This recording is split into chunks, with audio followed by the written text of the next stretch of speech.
สำรวจโรงแรมก่อนพี่น้องเขาเป็นผู้มักสำรวจส้มกับคืนละ1,000 เป๊ะบ่เบิ่งห้องน้ำห้องทาพุ่นนะมีผ้าเช็ดตัวให้2 ผืนผ้าเช็ดหน้าให้2 ผืนมีโทรศัพท์ยามซุกเซินยามขี้บ่ออกตีเนาะโทรซอยค่อยแน่ค่อยเบ่งขี้บ่ออกก็มามีเจลน้ำมีสบู่มียาซาหัวยาซีเคลบ่มีวะ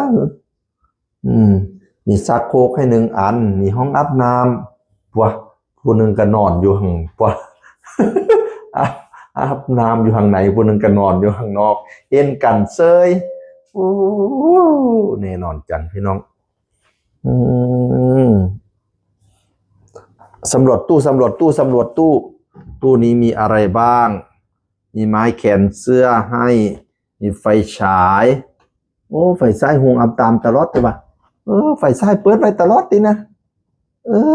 สงสัยอันนั่นเนาะเอาเข้าอะไรแล้วมันพี่น้องตายค่อยเอาเข้าบอกเป็นทึกบอกรุนของเขาซะเสียเงินซะละ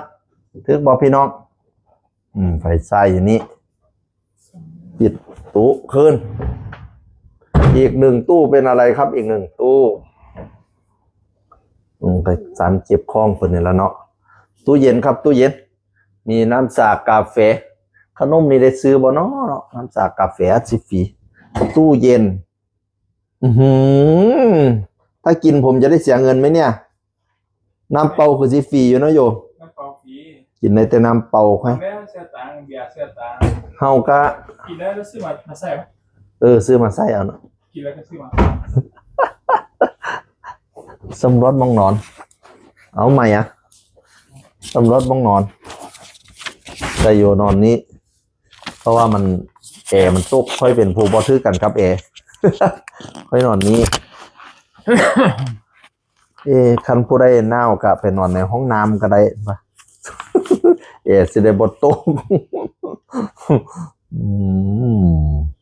บรรยากาศพี่น้องบรรยากาศภายในโรงแรมมุมนี้ก็จะเป็นทีวีจอใหญ่ครับผมมีโคมด้วยห้องประชุมมีอุปกรณ์ขาตั้งมือถืออันนี้ผมมาเองเอาไว้ถ่ายคลิปครับผมจักว่ามาอบรมหรือว่ามาถ่ายคลิปปุ๊เนี่ยอันนี้เป็นมองแต่งตัวทีนี้นะ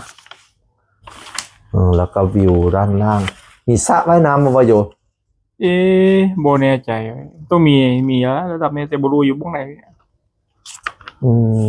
เนาะว่า1,000 มีสระว่ายน้ำให้แน่นะเฮ้ย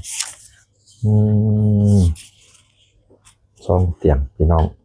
เตียงคู่ครับผมบรรยากาศดีบ่พี่น้องสวยงามพระราม8ค่ำคืนนี้เราอยู่ที่ขอนแก่นนี่คืนนี้เรายังขาดเพื่อนนอนครับผู้ได้สิมานอนเป็นมูวะครับผมเนี่ยอย่างใหญ่อยู่ก่อนอย่างใหญ่ชุก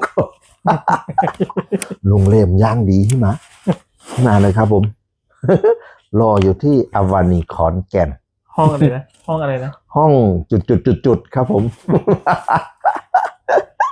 สนใจแล้วติดต่อหลังไมค์นะครับผมคนมาเลี้ยงเขาคนมาเลี้ยงเขาคลิปนี้ไว้ใช่ไหมก่อนเดี๋ยวไปกินข้าวจังเบากันไหมสวัสดีครับ